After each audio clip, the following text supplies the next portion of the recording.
May fan meet sa bansa si Miss Grand International 2025 Emma Mary Tiglao, kasama ang kanyang runner-up at bestie from Thailand. Excited na rin sila to explore Camiguin. May chika si Athena Imperial. Balik Manila si Miss Grand International 2025 Emma Mary Tiglao. Kasama niya ang first runner-up at kanya raw soul sister na si Gotchabel ng Thailand. Magkasama sila sa fan meet dito sa bansa at may Thai fans pang lumipad dito sa Pilipinas para makabond ang MGI Queens.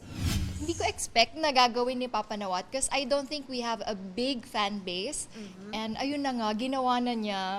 I'm very happy and I'm so excited to come to the Philippines again. Yes, and this is a second time. Actually, I would like to go to the island. Matutupad na rin daw this time ang wish ni Gotchabel na makalibot outside the city. Pupunta sila sa Camiguin na kabilang sa 52 places to go ng New York Times ngayong 2026. Inilarawan ng New York Times ang isla bilang water lovers paradise. Highlight sa travel list ang sandbars, hot springs, waterfalls at sunken cemetery. Sumisikat na rin daw ang Camiguin bilang sports tourism destination. Sabi ko, you should visit. So sabi ko, para hindi lang siya leisure, hindi lang siya travel, why not make it worth it?